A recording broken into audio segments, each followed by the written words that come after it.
You are listening to Mindset Metabolism Mastery, episode 20. In today's special episode, we are tackling listeners' questions. Get ready to talk about PCOS, cravings, veganism, why you can't lose weight, and vigorous exercise over 40. Let's dive in. Welcome to Mindset and Metabolism Mastery, a show for women who are tired of feeling hopeless, defeated, and frustrated with their bodies and want to have more energy to show up every day as the best version of themselves. I'm holistic nutrition consultant Shannon Hagel, and I can help you reprogram your brain to create bulletproof consistency with ease and address your personal hormonal imbalances that are leading to weight gain. Life can feel a whole lot better with a body you love, delicious food, and a little wine. And I'm here to help you get there. Ready to lose weight and feel amazing in your body? Let's dive in.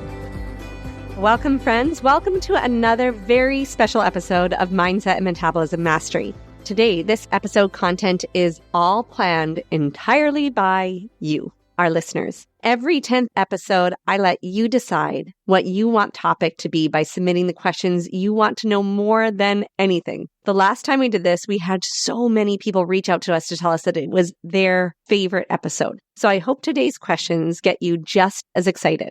You can have your questions answered on our next special episode by following us on Instagram at Thrive From the Inside and sending me a private DM with your questions. So let's dive in.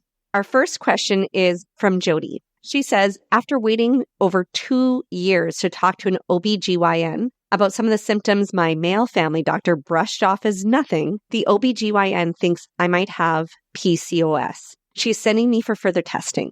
If I do have PCOS, I want to avoid hormonal birth control as the quote-unquote cure. I'm new to this, but from what I understand, PCOS is caused by unbalanced hormones. So what is the best natural way to support and balance my hormones as someone with PCOS? So first of all, thank you so much for this, Jody. And I want to just celebrate you for a second for advocating for yourself and pushing for more answers when your initial doctor, your family doctor, brushed your symptoms off as nothing. I will say I cannot count the amount of times I've heard this from women just completely disheartened and frustrated and desperate because they went to their doctor, they went to their practitioner with a list of symptoms that they are struggling greatly with that are massively impacting their life, to just be told that it's nothing or everything's normal or this is just life after 40. And we have to be advocates for ourselves. We have to be the squeaky wheel, because if you have symptoms, if your body is sending messages that something is off, we have to listen to that. We don't have these crazy symptoms that massively impact our life if everything is normal, okay? It is not normal to feel like shit. Just an FYI. So I just want to celebrate you for a second, Jody, because it takes a tenacious person that really gets loud and speaks up for themselves and pushes to find answers in our healthcare system sometimes. So in terms of PCOS, and for those of you that don't know, that is an acronym for polycystic ovarian syndrome. Okay, so with PCOS, there are, you're right, a lot of root causes as to why this is happening. And there are many natural ways to support your body that you should be investigating regardless of whether or not you do decide to go on any form of medication. That's for everyone that is struggling with PCOS, okay? Medications are not a cure. They're often a Band-Aid. And so regardless of what your ailment is, if you are on a medication for a symptom that you're experiencing, for a issue that you're having, it shouldn't stop there. You should continue to seek out how you can best support the balance of your body so that your body can function better on its own, so it can be more optimally function. That might not mean that you cure the issue, but it will significantly reduce the symptoms of the issue and may even reduce the amount of medication that you do need to take, or even allow you to get off of it completely. So in terms of PCOS, there's a couple of things I really wanted to touch on here. First and foremost, the majority of people with PCOS also have insulin resistance. Okay, the vast majority. So this is a major cause of PCOS. It's also a major symptom of it as well. And so it needs to be looked at. It needs to be addressed. This is also one of the things that is causing people with PCOS to struggle so greatly with their weight when they do. Okay. Insulin resistance is not something that just occurs in diabetic bodies. Okay. Insulin resistance actually increases in our body as we get older, as we start to lose the function of our ovaries and start to see those declining estrogen levels. So whether you have PCOS or not, insulin resistance might be an issue in your life. So one of the things you're really going to want to focus on, Jody, is supporting your blood sugar balance and helping your body to become more sensitive to insulin. So that means really eating foods that are going to nourish your body, right? Don't starve yourself. We need to nourish your body, support the vitamin and mineral content in your body. So eating really whole foods, healthy foods, but focusing on protein, on healthy fats, and focusing on tons of very fibrous vegetables. Okay, that's really where you want to put your main focus. This doesn't mean you can never have any of the extras, never have any sugar, never have any starchy foods at all. It just means the majority of your nutrition should come from healthy fats, protein, and fibrous vegetables. Okay, this is going to have a major impact. I would really, at this time as well, focus on supporting your thyroid. We see a lot of people with PCOS have very low thyroid function. So when we have low thyroid function, this actually decreases our sex hormone binding globulin. Okay. Now, sex hormone binding globulin is a protein that inactivates testosterone. Not all people with PCOS have elevated testosterone levels, but many, many do, which is going to cause a lot of the symptoms like weight gain, like growing hair on areas of your body that you probably do not want hair, like acne, to name just a few of those symptoms, right? So it is something that we need to have in healthy levels in the body in order to create that hormonal balance. Okay, so I would really focus in on supporting that insulin resistance as well as that thyroid function. Now, if this is a question that you're asking, not just to help manage the PCOS, but with the end result or one of the results you want being weight loss, I just want to caution you in your journey. We've had lots of clients with PCOS in the Thrive formula, and I always want to be really upfront with them. Yes, you can absolutely lose weight in a healthy way when you have PCOS, especially by supporting that thyroid function and that insulin resistance. But just a note of warning, that process is usually much slower than someone without PCOS. Okay, nothing's gone wrong. This is normal, but it's important to know because otherwise what can happen is you can get really frustrated with putting in effort, supporting your body the way it needs you to, but not seeing those immediate results. And that can usually be really demotivating for people and make them really question if what they're doing is working. Usually what we see in our PCOS clients is that their hormones need to be supported for several weeks or even months before the body actually feels safe enough to start to let go of the weight. So they'll start to see major improvements in other areas, which is how we know we're moving in the right direction, right? Improvements with their energy, with their mood, with their sleep quality, with their bowel movements, but that weight will be lagging, okay? It will still happen. You will get there. You just need to stop using the scale as your main motivator. Thank you for that question, Jody, my love. You've got this, girl.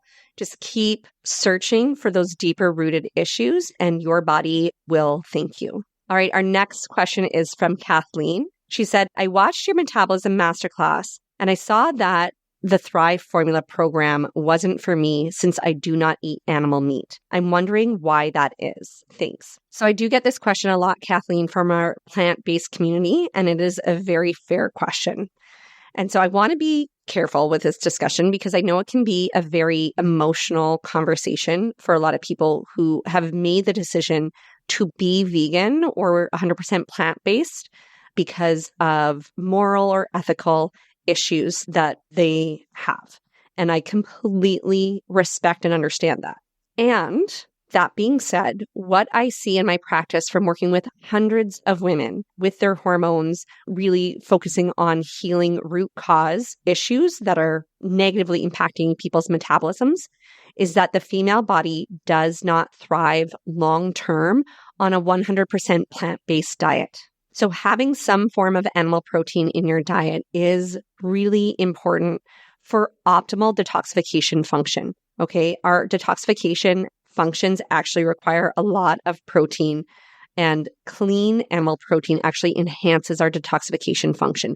This is going to be really key in creating hormonal balance. If you listen to last week's episode on estrogen dominance, you will hear me talk about the importance of that liver function and detoxification pathways for regulating our estrogen in our body.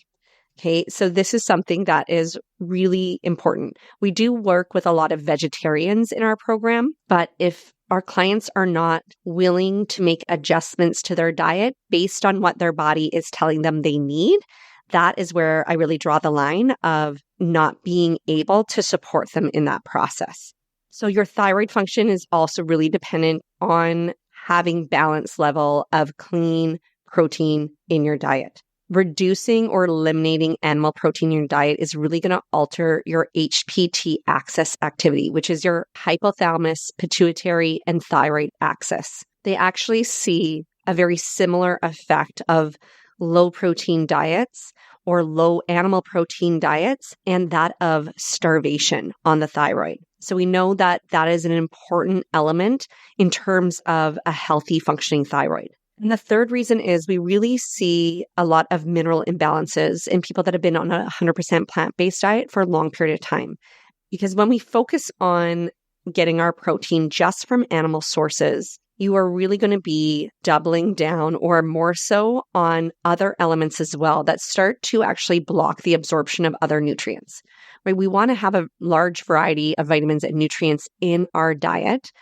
But a lot of nutrients do compete for absorption in our body. So when we are overdoing it in certain elements, that actually blocks the absorption. And we see major malabsorption issues in people that have, diets on either extreme. We see this also in people that are, leaning towards ketogenic or carnivore diets, right? We need to come back to a more balanced state. Now, I know a lot of my vegan friends are going to say that you can get all the protein that your body needs from 100% plant-based foods, but the absorption of those foods is different. Also, those foods most often come with a high level of carbohydrates attached to them as well. So when you're eating enough protein from 100% plant-based, you're also overdoing it on the carbohydrate content as well. Okay. Yes, lots of those foods are very high in fiber, which is awesome.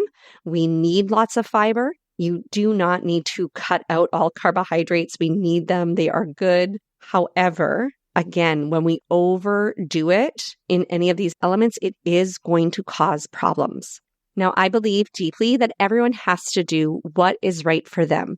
You get to decide what you want to prioritize in your life, right? So if remaining 100% plant-based is a priority for you, that's totally fine. But I'm just not the person that can help you, because what I see is that is really going to cause a major issue in getting you the results that I promise. Now, we have had lots of clients that have previously been on a vegan or 100% plant-based diet and have opted to add in some animal products such as eggs or fish in order to support their bodies better while in the Thrive formula. And that is totally fine. We can help you heal those imbalances from being on a 100% plant-based diet and help to regulate those hormones. Even if you don't want to be omnivore, but you want to be on a vegetarian or a pescatarian diet, we can absolutely support you. So my next question is from Carmen, and she says, what can I do to see what is causing me not to lose weight? So Carmen, if you have been struggling with this for a long time, I just want to normalize this for a second. You're not alone. I know it can feel very lonely here to feel like you're doing all the right things and nothing is working. But I will say almost everyone we work with feels that way as well. And so it's not you. You are not broken. There's just these deeper rooted issues that need to be addressed. It is no longer a math equation in your body that is going to allow you to lose weight. Okay. And often because we've lived decades in that state on and off of that calorie restriction or over exercise, you've actually really slowed down your metabolic process, and it is becoming harder and harder for your body to lose weight. So I would say the number one thing to do in order to understand and figure out what is causing that for you is to work with a practitioner that understands root causes of metabolic dysfunction. A lot of women really start to believe that they should be able to figure this out on their own. And if it was a math equation, then yeah, sure, it would be simple. You would try a couple of different things and you would eventually figure it out. But that's not what's happening anymore. And unless you've gone through rigorous education on the female body and how all of these systems in our body work in conjunction with each other to really impact this complex issue of our metabolic function, you're not going to know.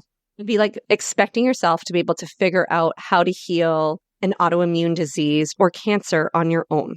That is just not your expertise, and that's okay. But working with a practitioner that works on root cause of metabolic dysfunction is the way that you're going to get past this. It's the way you're going to skip over all the trial and error and stop throwing spaghetti at the wall trying to figure this out, because it's not black or white. The reasons for you not being able to lose weight might be very different from someone else. For instance, when I was really struggling, my main issue was massive stress on my endocrine system, especially on my adrenals. And how this was showing up was that the stress in my body and in my life was causing a massive spike in my cortisol levels. I was eating really healthy. I was working out daily, but I was still having this blood sugar roller coaster causing my insulin to spike and causing a lot of fat storage, especially around my belly, kind of that puffy, almost inflamed look to my skin. The more I pushed myself at the gym. I loved working out. I still love working out, but I loved going hard. I taught fitness classes, and so this was part of my life. But the more I worked out, because I was in this adrenal mess state, the more I worked out and the more I restricted my calories, the more it actually caused me to gain weight because it kept contributing to this imbalance. Now, not everyone is in this state. The reason for you might be very different. Maybe it has more to do with your sex hormones like estrogen dominance, like we talked about in last week's episode. Maybe it has more to do with your digestive function, not functioning properly, so you're not absorbing nutrients properly, which is actually really slowing down your thyroid function, which is going to slow your metabolism. Whatever the reason is going to be individual to you. And so it's not going to be clear cut. But if you've listened to some of my past episodes, you might start to hear symptoms that you recognize in yourself and can start to filter through like, oh, that sounds a little bit like me. Maybe that area is something I need support with. But regardless of who you decide to work with, I highly encourage you to find a practitioner that's not just working on surface level problems, that's looking at the whole picture of what's happening in your body, but also what's happening in your mind, because your question makes it sound like maybe it's something more physical happening, but I don't want to make assumptions. And maybe you're someone who really struggles with consistency and self-sabotage. That is also a root cause that needs to be addressed as well in order to create consistent weight loss. So, Carmen, all the best to you. I hope that you find a practitioner that is right for you. But we are always here and available if you don't have one already in your back pocket. All right, Allison has a question about exercise. She says, vigorous exercise over 40. Yes or no, and why? I love she's just getting to the meat and potatoes of it all. She just wants the black and white answer. And if you've listened to me for more than even a half an episode, you should probably understand by now that I am not a black and white thinker. Everything is in the gray with our bodies. Our bodies are complex. There's not these hard and fast rules that are going to apply to everyone. So vigorous exercise over 40 typically becomes less helpful. Now, for the example I just gave to Carmen about my experience with struggling to lose weight and my adrenal dysfunction, this is where we see vigorous exercise not being supportive of weight loss, of health in the way that it maybe once was. Like I mentioned, when we're having a lot of stressors on our adrenal system, adding more stressors to that, like vigorous exercise, is actually going to cause a spike in our cortisol and our inflammation, which is all going to lead to more fat storage instead of less.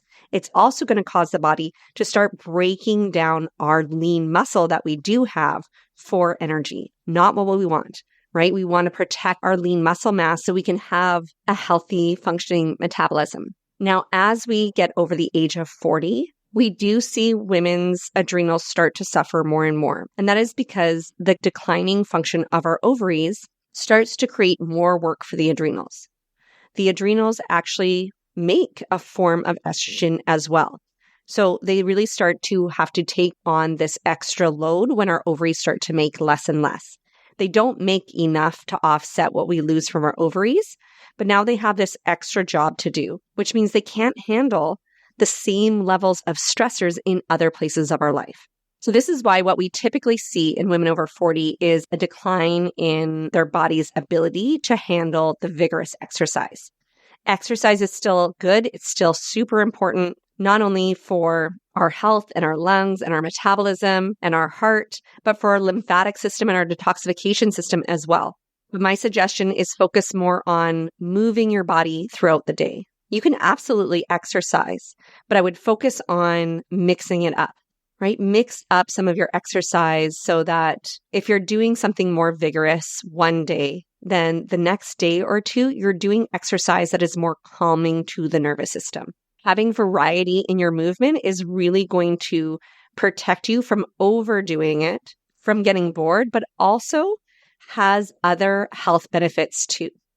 So instead of doing 4 or 5 or 6 days of HIIT or cardio or Tabata or spin classes or tons of weights to failure, I want you to start mixing it up.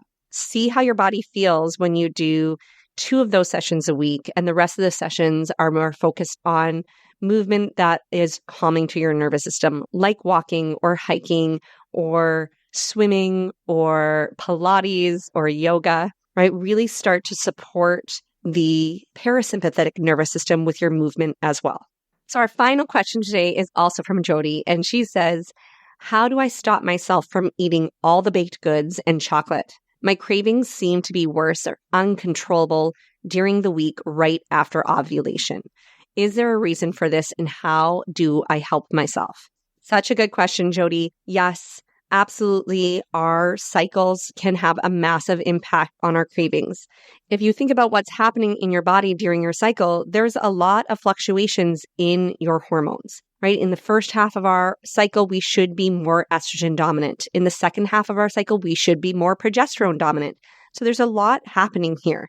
Our hormones are messengers that give information to our body, to our cells, to tell them how to function. So of course, when we're having these massive shifts in our hormones, we see major changes.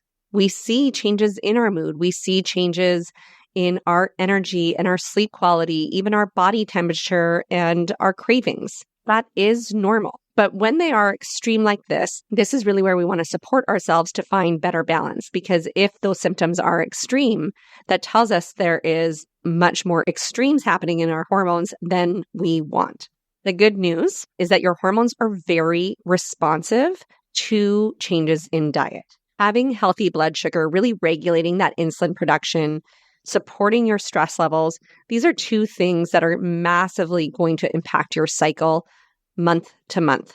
When your blood sugar is balanced, when you are pooping daily, when you are reducing your stress where you can in your life, we see massive changes in women's mood instability, PMS, cravings, cramping, perimenopausal or menopausal symptoms.